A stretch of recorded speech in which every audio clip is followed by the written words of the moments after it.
All right, ladies and gentlemen, please welcome onto the podcast today a very special guest, Al-Dhubaib. He is the head of data and AI, the head of AI and data science at Further. I switched your title around there almost. Probably could have had multiple titles, multiple levels to this titles that he has here based on the knowledge and experience. But we're going to talk today about trustworthy generative AI experiences. And Cal's going to be speaking for us at a TDWI virtual summit coming up in November for those that are interested. But before we get into the deeper questions in this topic, Cal, thank you so much for your time today. How are you doing? I am doing well, and thank you so much, Andrew, for having me here. Really excited to just dive into this topic and really talk about what a generative AI experience is. Absolutely, yeah. We obviously most of the industry is fascinated with AI, but I think specifically Gen AI is still capturing the world's attention, and that is still the case for the viewers and audience members of this show as well. So I think everyone's going to be excited to hear from you. Before we jump into that, though, if you don't mind, I'd love for you to share a little bit of background about yourself, your expertise, and how you got to where you are, so our audience can get to know you a little bit better. Yeah, for sure. So for most of the last 12 years, I've been a practicing data scientist. Really fun origin story. I was studying computational neuroscience at the undergraduate level, so a lot of math and applied problem solving. And it was my sixth major change. So my family was very happy with me that I was going, one for one, 6 years in undergrad, six majors. Wow. They announced that they had endowed this new data science thing back in 2015. And I called my parents to say, I'm going to change my major one more time. This is the one. It just sounded stupid at that time, but I had the unique pleasure of becoming the first data science graduate out of Case Western Reserve University. That helped set the mold of what this major could look like. And that was right around the time where I started my first real company, Pandata. And for about 8 years, up until March of this year, I built that into a consulting practice that focused on designing machine learning and AI systems, in particular in heavily regulated environments like healthcare, energy, defense, financial services, education, places where mistakes come with a higher cost. There's already some pre-existing regulations. And it was primarily because a lot of people didn't want to touch the space. And so my team and I, we learned a lot about navigating risk and the unique nature of unintended consequences of these machine learning and probability driven systems. And over the past couple of years with generative AI, we've increasingly been helping clients navigate strategy, but also beginning to integrate some of these capabilities into their practices. And about 6 months ago, we were acquired by a company called Further, where I'm now their head of AI and data science. My team and I all came over. We're really excited with our new role. We get to serve and help even more customers with this acquisition.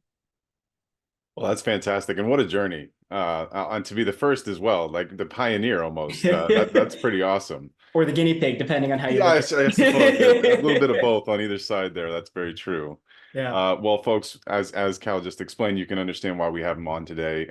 He's got a lot to say and a lot of knowledge on the topic. So let's just jump right in here, Cal.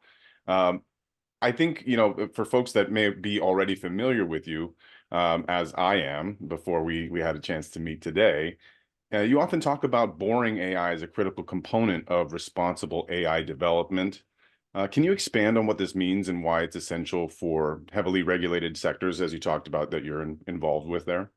Absolutely. I want to credit my dear friend Jennifer Strong, who wrote this article in the Wall Street Journal back in 2019, and it planted the bug in my head. And so this was after we had started at Pandata to get some serious work building and deploying these machine learning systems. Um, she had published an article by the title of "For AI to Become More Useful, It Needs to Become Boring." And that really started a lot of my obsession really over the topic. And boring means mundane. Today, a lot of the headlines, they hype up AI to a point where it's a non-productive conversation. It's existential threat. It's coming for all of our jobs. It's becoming more capable than every human at almost every task. And there's a lot of hyperbole. And even in cases where individuals are using it on their personal phones or ChatGPT, whatever, the most common form of experiencing generative AI, we almost treat it like a curiosity. And sure, it's fine if we're benefiting from it in an entertainment capacity. But when we treat it like this other thing, we put it on a pedestal and we tend to leave aside routine parts of change management, like standard operating procedures, roles and responsibilities, safeguarding and safety testing, and all the stuff that we know how to do really well in settings like manufacturing, medical device quality control, healthcare operations, for example. And so a lot of this conventional wisdom already exists within enterprises. But when it's this new shiny object, that thinking gets put on the shelf and we have this new trophy. And when this plays out, there's a lot of hesitancy about how do we deploy these things safely. I oftentimes now find myself in conversation, or find myself and my team in conversations where we're talking to clients about risk. And we say we're not talking about risk to scare you away from this AI thing. Actually, it's really exciting. We're talking about risk so that we can appropriately plan to invest in the right safeguards so that we can effectively manage the risks. So when I talk about boring AI, I talk about removing the hype and making the concept so practical, so well understood that everybody from the users to deployers of the system understand when a solution is expected to work, when it's likely to break, how to balance that human AI interaction, and just use it like we use any other piece of technology. I mean, like car engines, they're amazing. And we get in the car almost every day. And you don't stop and think about, wow, what an amazing engine we have in this car. You just go. Right. That's right. No, Yeah. I think that's a very great analogy. I think also as well, like there is so many versions of cars. I really like the car piece there because that really Yeah, can get quite deep and in detail for with what sure. you're talking about.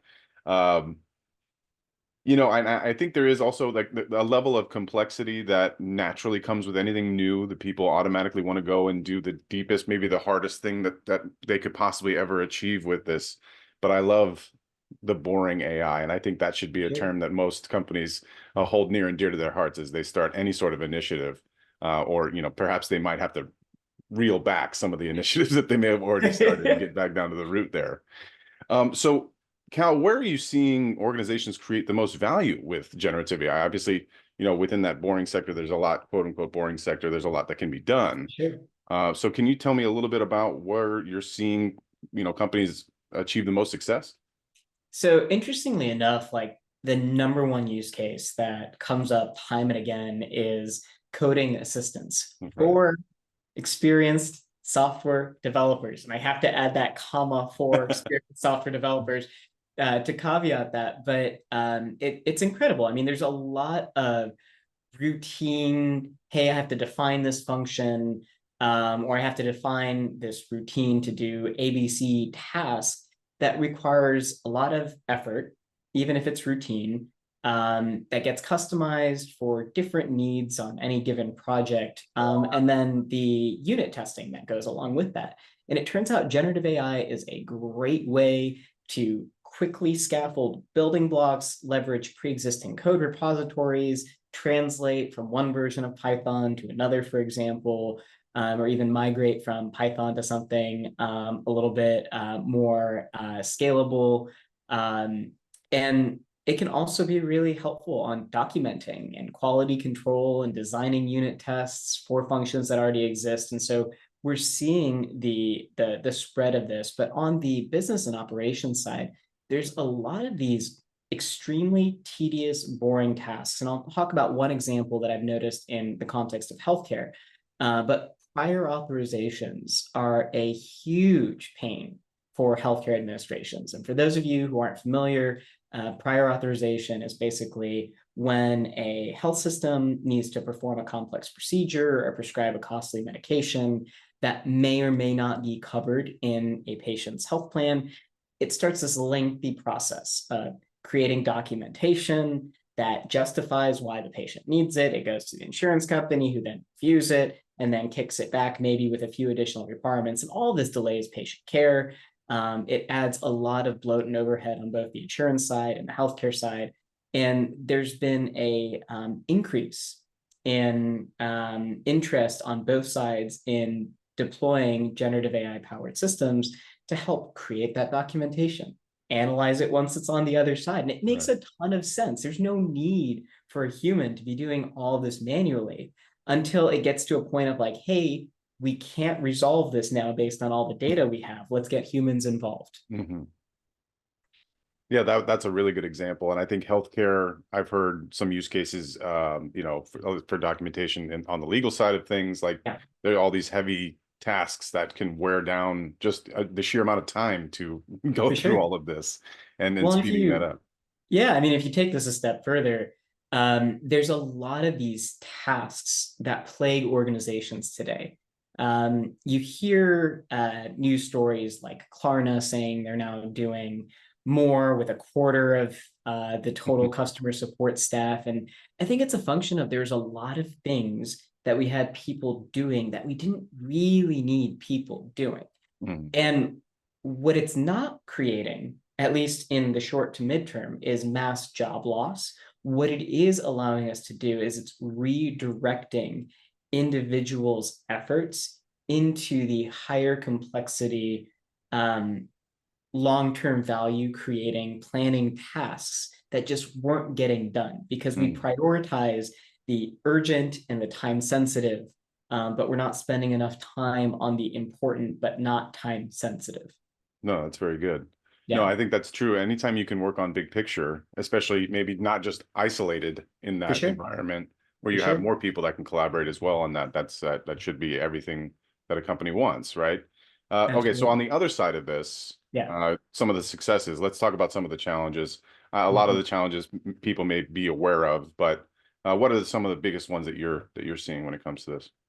So a phrase I've been finding myself saying often is outcomes over output, and this Uh, just connects to the flip side of what we just talked about. right.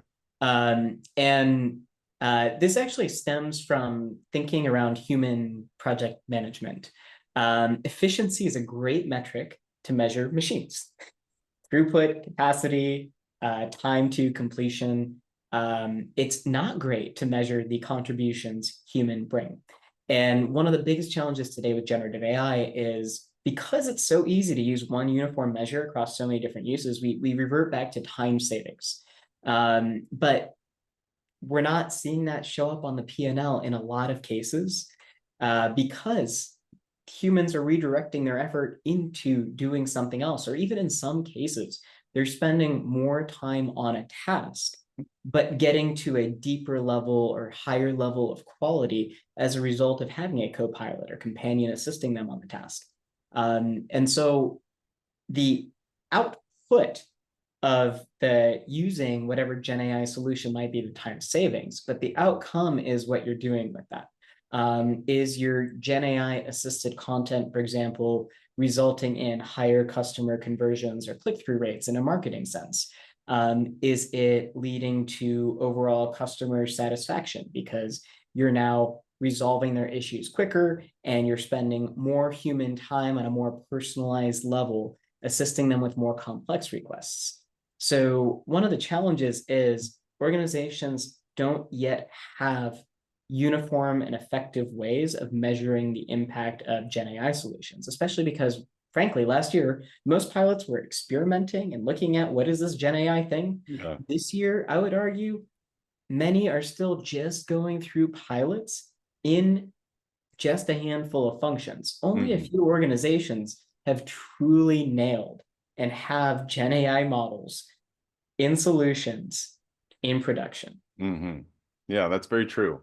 Yeah, and the KPIs are always going to be a massive part of any business, right? And I think trying to Absolutely. nail those down has been, problem for businesses for decades, right? So I don't think it's gonna, but there is this whole new, thing that they have to try and measure. So they have to quantify whether or not the expense is resulting in, the right growth for the business in the right areas. So Absolutely. yeah, I can imagine that being a challenge for quite some time.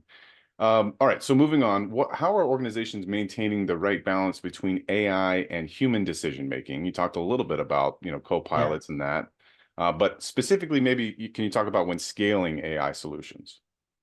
So I recently gave a virtual keynote with Pragmatic Institute, and it was their Future of Product Management Summit. So I talked all about how you design generative AI experiences to be embedded in products. And one of the questions I got just stuck with me. And it was, how do I convince my management that we can't get the models to be 100%? Oh. And my favorite data science phrase is all models are wrong, some are useful. There's one guarantee we get with these AI systems is they're going to be wrong some amount of the time. And I don't think it's an exercise in designing perfect models, but it is an exercise in setting boundaries and barriers. And especially when you have these general purpose AI systems that can interact with a whole range of documents and content and requests, the possibilities of what they could be exposed to are, by definition, endless. Mm-hmm. You can't imagine every possible way somebody's going to use the system. What you can do is look at what are the scenarios we've exposed it to? What are the new scenarios it's being exposed to? When does it start to break? When are things looking sufficiently different from prior expectations that we have to raise a flag? What facet of the problem can we address? Just even using a more simple example, we were dealing with a model in a healthcare context where we were trying to look at appropriateness of ordering dialysis, for example. Mm. And we're supposed to be able to provide this recommendation to a provider at the time the order is made. And about half the time, we have all the information we need at that point to be able to make an accurate determination. The other half of the time, it requires some information on labs or other conditions related to the patient to come through that are available in 24 to 48 hours, for example, and then a determination can more reliably be made. And so instead of saying we have a model that works half the time, we say half of the time we can help avoid unnecessary treatment or over-treatment, for example. Mm-hmm. And so it's an exercise in workflow management and saying, all right, humans are going to address this part of it, and the AI is going to be useful for making a recommendation on this part of it. And it's that type of thinking that's really required to help with change management and getting these models from just being research concepts to things that drive decision making. So after talking about some of these challenges, I think it might make some sense for us to talk a little bit about the regulation that goes alongside of, these companies that want to try and use one of these different ways Yeah. of creating more time, more space for, better growth for the company. So with these increasing regulations and scrutiny on AI, Cal, how do you think businesses can balance innovation with the ethical and regulatory challenges on that side? So just a few numbers. As of the end of 23, there are more than 150 laws in effect around the world, various different degrees of state, national, and industry specific. Mm-hmm. The US has had over 400 bills submitted at the state level. And as of this past month, California was very busy. They signed 18 new AI related laws just in September alone. Yep. So this landscape is moving quickly. And fortunately, many of these don't start becoming enforced until a year from now, 2 years from now. But now's the time for organizations to start paying attention. And one of the simplest questions, right? This isn't an all or nothing. I hate being like the doomsayer that's saying, oh, it'll never work. There's all these rules, stop the innovation. That's not at all what I'm saying. But a very simple question that many organizations today struggle to answer is, where is AI being used? Mm-hmm. Is that inventoried somewhere? Two, what are the high risk applications where it is being used? And can you rank that risk? Right. So it starts with those questions. And for all intents and purposes, having an inventory, most uses of AI are fairly innocuous. It's being used to accelerate the time to produce code documentation and being used to create content where there's a human layer that's still going through and quality controlling it, etc. But there are a handful of cases where you have maybe a language model that is customer facing. And a sidebar on this, when I talk about language model that's customer facing, it's not always in the form of a chatbot. It could be embedded into an application, but there's some ability where somebody could introduce a malicious prompt or do something weird that gets the language model to either hallucinate, make up an answer that doesn't exist, say something that goes contrary to company values. And this isn't me saying that you can't get these models to behave well, but rather, do you have the right controls in place that safeguard when situations divert or diverge from expectations, and have a suitable alternative in those instances? Yeah, I think the landscape seems to be constantly changing. Yeah. As you mentioned, just this last month, so many in California, specifically where I'm located, so many regulations were just Yeah. passed, and I feel like it's going to be a very difficult thing for companies to try and stay in touch with, and make sure that their practices are still within the bounds of what they expect them to be. So on that, like, what role do you see AI audits playing in ensuring responsible AI practices?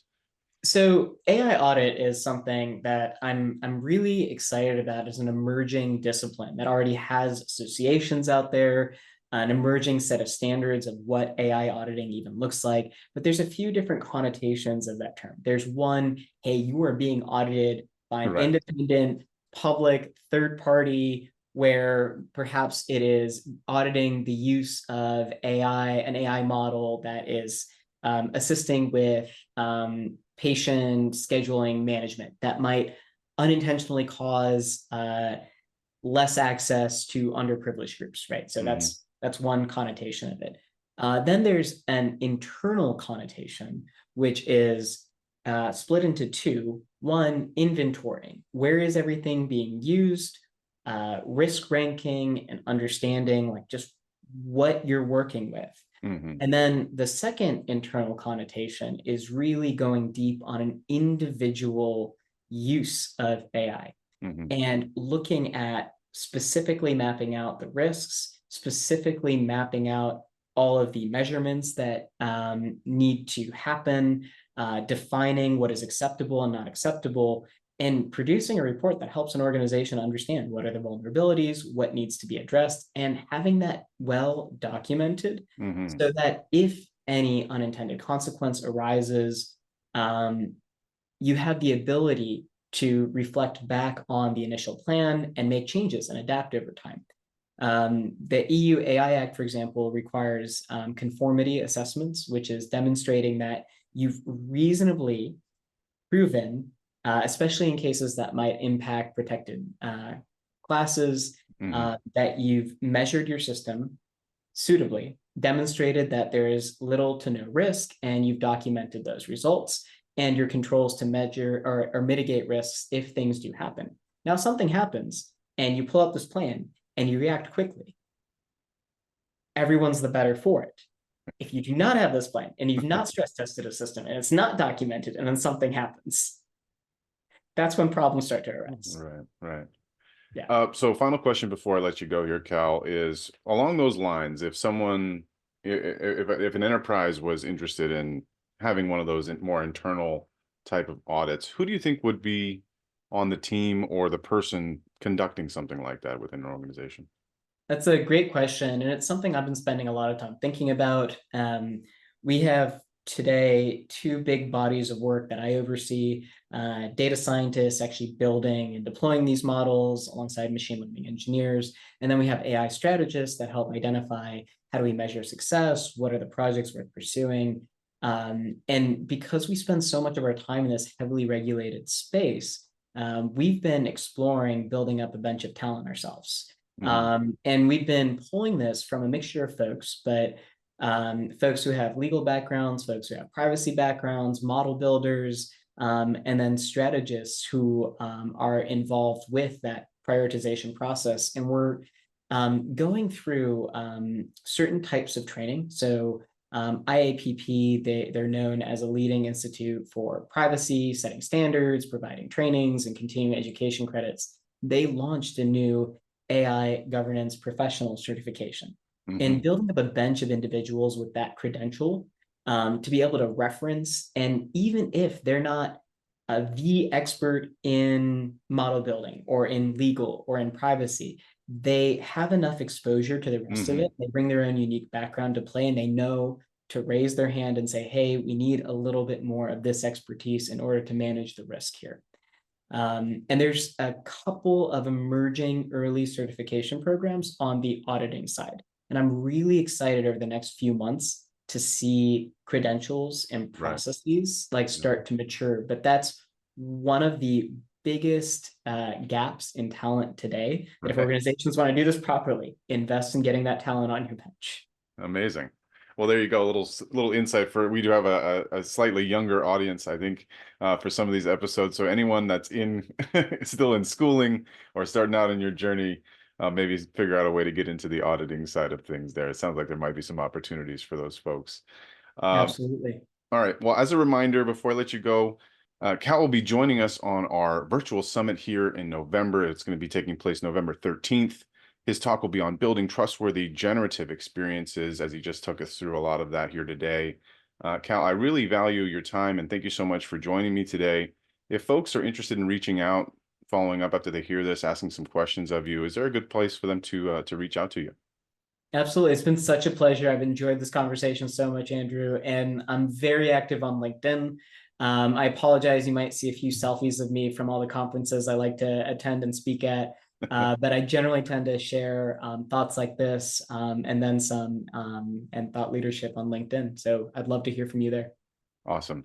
Well, thanks again, Cal. Absolute pleasure talking with you today. Have a good rest of your day, and hopefully we'll do this again soon. I'd love that. See you, everyone. To subscribe to the Speaking of Data podcast, or to learn more about TDWI's research and training on all things data management and analytics, visit tdwi.org or click the link in the description below. Thanks for tuning in.